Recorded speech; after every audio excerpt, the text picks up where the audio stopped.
All right, so hey y'all. So some of you guys might not know, but there are some major riots and protesting going on right now in Paris, France. And I've been seeing very little coverage of this.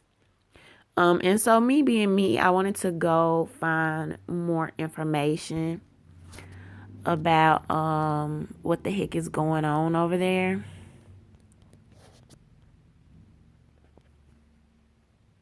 And so, as you can see, you do have a couple videos here. Euro News, CBS, BBC News, Associated Press, AP Archive, RT News, Guardian, The Sun. So, um, as you can see, there are a few things here. Now, we're gonna take a look at a couple of these videos so you guys get the idea of what's kind of going on. Central Paris was burning on Saturday as protesters set fire to parked cars, smashed bank windows and ripped up paving stones to throw at the police. Some of the clashes took place next to the Arc de Triomphe, which was vandalized with graffiti. Security officials responded with tear gas, water cannons and rubber bullets. The severity of these latest protests surprised many in France. Some of the protesters appeared to come looking for a fight, but most of the thousands of people who took to the streets of Paris were hoping to demonstrate peacefully.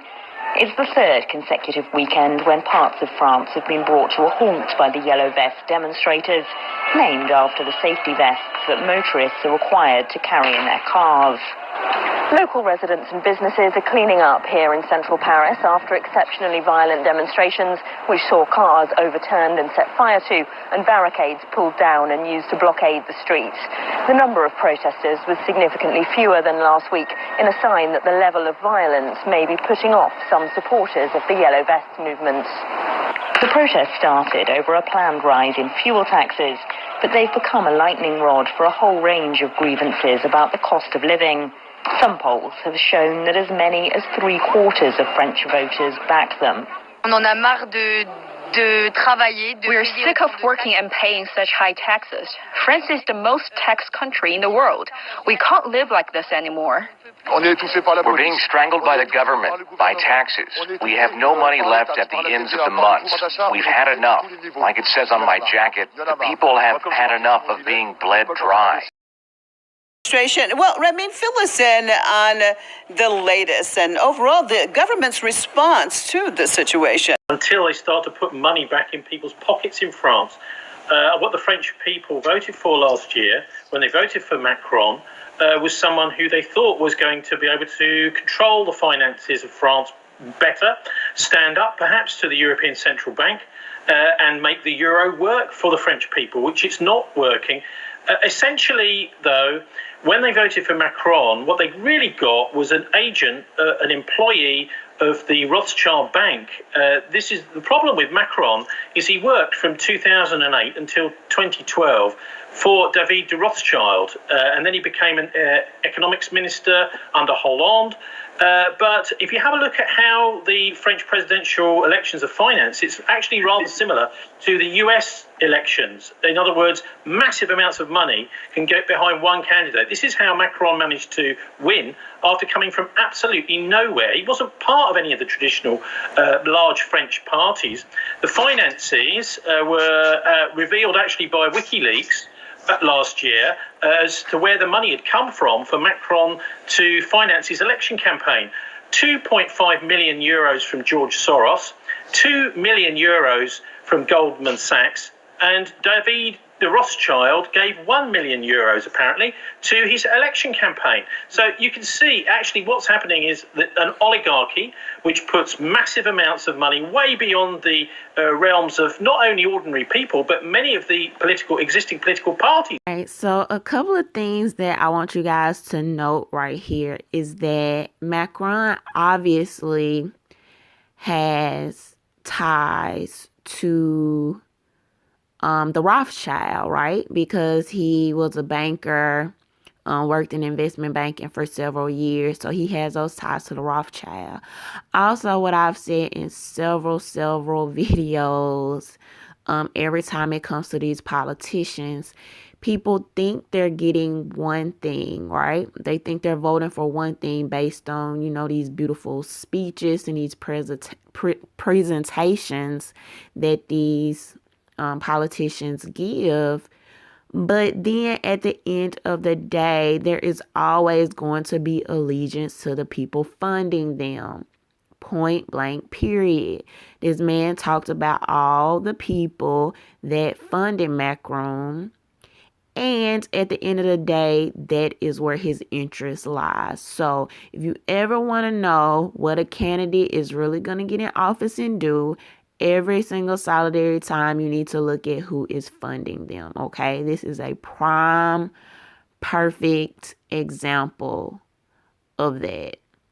You have the people in France thinking that they are getting a socialist president, a centrist president for the people, for the everyday working class people.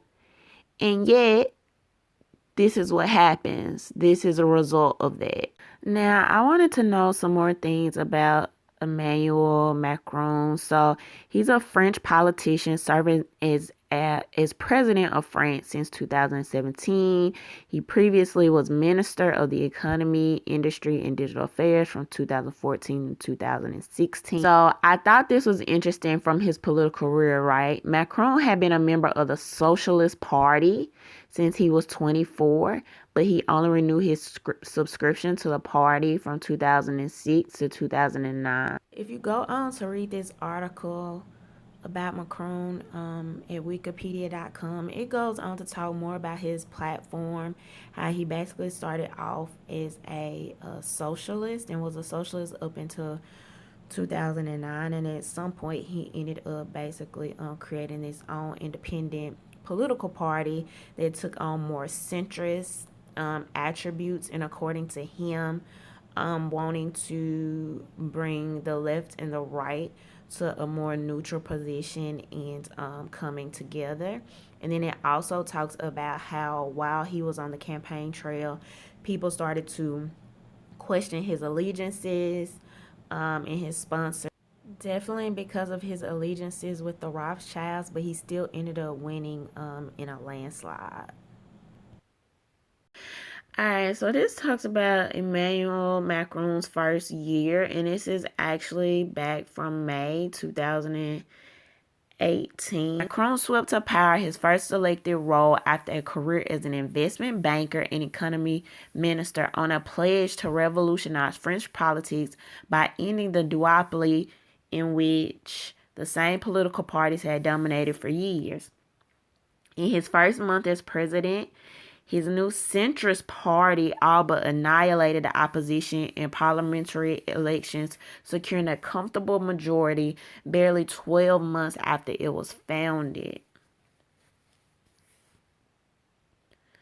He got rid of the wealth tax, weakened the conditions on layouts, and is now trying to amend real workers' special status. Those are subjects many governments would have avoided. Some of the measures are unpopular. 60% of French people were against the abolition of the wealth tax or against the labor law reform. It says going forward, however, things might not be as easy for Macron as some of his lawmakers begin to break ranks. An immigration reform bill passed last month caused division without his fledgling movement, with some denouncing it as too lax and others as too tough.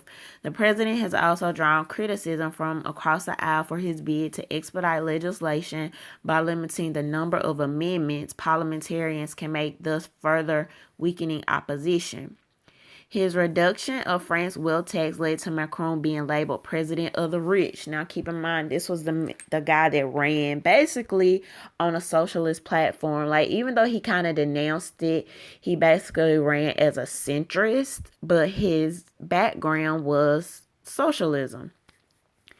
An aides comment last year that Macron would not take part in a traditional televised interview Da, da, da, da. Like I said, this article is back from May. And people were already doing protests then. So a poll released earlier in May found that 58% of French people had negative opinions on Macron's economic and fiscal policies, while 80% felt the reforms mostly benefited their bosses. So basically benefited the rich. This growing disconnect with the middle class could hurt Macron as he prepares to tackle France's opaque pension system and its popular state-funded healthcare. These are some things that I want y'all to note here. Now, this is Fox News. As you can see, they have one article on here about the riots.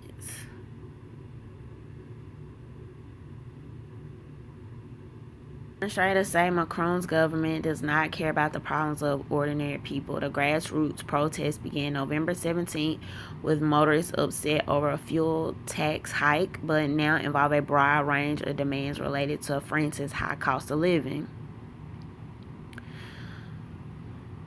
So that's the article on that's the one article on Fox News.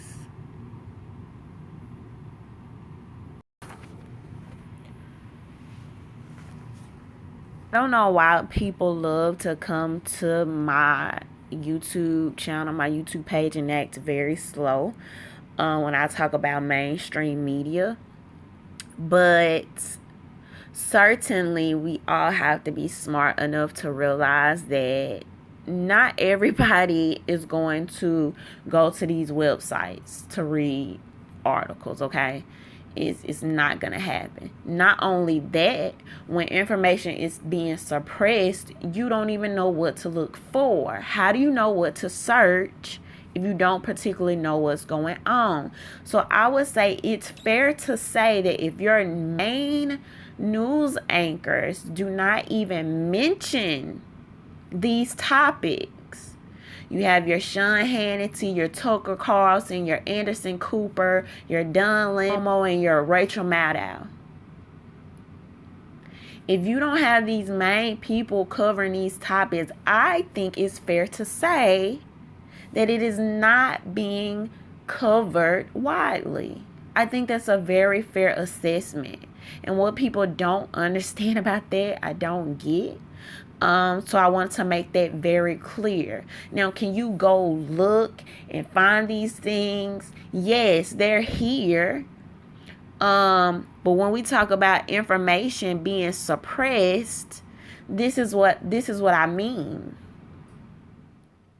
Your average Joe person that's not sitting in front of the TV, not following all these alternative media sources, are not going to even know to look for this information. Point blank, period. So hopefully now we're all on the same page about that. But CNN does have this one article as well. Paris protests, Macron seeks ways to diffuse yellow vest demonstrations. And this is actually saying 36,000 people took part in the protests across the country on Saturday. Now, I did want to show you guys something. So you can see a couple of videos here in the last few weeks with Macron and CNN. And so I kept asking myself, like, why is the media continuing to kind of suppress this information? Being mentioned here and there, but just not on a large scale. And so this particular video was about Macron confronting the Saudi crown prince. And so y'all can go back and watch this video, but I just went and I was looking at some of the comments. And look at this. Macron has more balls than the ugly orange puppet. America has never been weaker and never been a more irrelevant laughingstock entirely due to Trump. At least someone has a ball to confront this murderer. And look, so this is what I was about to say. Look at this comment. I like how everyone is talking about how great Macron is as Paris burns. Like, literally, I don't get it. And so, like, this is what I talk about. Like, the thing is that people are so excited about him stepping up to, you know, the Saudi prince or whatever.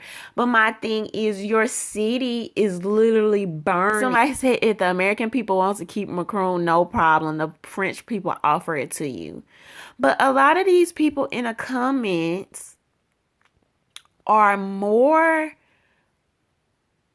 enthralled and more impressed by this guy for stepping up to somebody as his city burns. He didn't keep his freaking campaign promises. He's working on the behalf of the elite and the people who basically sponsor his campaign instead of working for the middle class people, working people. But yet, here you have people in America with our lack of information basically cheering him on and saying that this is great. This is a great thing. Look, can Macron be president of the world? Literally. As his... as Paris freaking burns to the ground. And this is why information and non-biased information is so important. This is why information shouldn't be suppressed.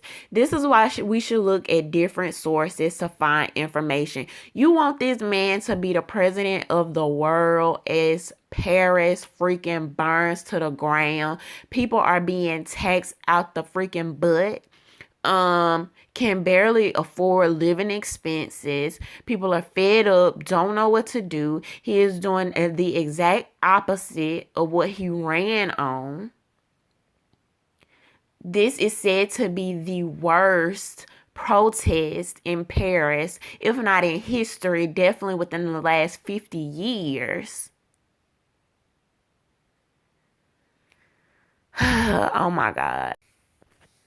A curious conversation between the French president and the Saudi leader caught on video. The conversation between the two men happening on the sidelines of the G20 summit. Emmanuel Macron reportedly telling Saudi Prince Mohammed bin Salman, or MBS, "I am worried," I'm quoting now, "I am worried," and, quote, "you never listen to me." Make of this exchange between Macron and MBS. It's fair to say that Emmanuel Macron has really taken on the role of the kind of moral leader of the West, the spokesman for liberty, democracy, the liberal international order that Donald Trump has essentially forsaken. And so it wouldn't surprise one if, in fact, President Macron was there telling him that, you know, MBS needed to be more forthcoming. Wow. So, like, the crazy part about it is I wasn't even going to play this video. I hadn't seen this video. Something told me to play this video. Now, last night I was reading the comments, but y'all, I can't even make this stuff up. This man literally just sat here and called Emmanuel Macron the spokesman, the freaking spokesman for liberty and democracy as Paris, France burns to the freaking ground. I cannot make this stuff up. 36,000 people in the streets demanding answers, demanding justice, demanding lower taxes, demanding that this man uphold what he ran on for his campaign, demanding that he stop this allegiance to his sponsors, to these investment bankers and these people with agendas. But yet in America, they are sitting here telling us that this is a freaking spokesman for liberty. If that is not mind blowing, wow.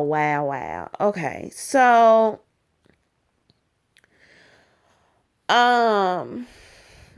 y'all, I'm so mind blown because I was not even like some of this other stuff I had already read through and looked at the other night, but I did not even play this video, and my mind is honestly blown right now. I cannot make this stuff up. And so I'm sitting here asking this question, why is this information being suppressed? And here is my freaking answer. It pops up in my face because for some reason oh my God, there is like a monopoly on information. Shout out to Michael S. I got that from him. But this monopoly on information is creating oh my God, it's creating this rift between what's real, what's unreal, what's true and untrue, what is existent and non-existent.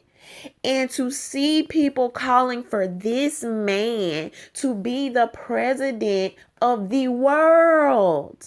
As Paris, France burns to the ground, I don't know how it can get any more confusing and sad than that.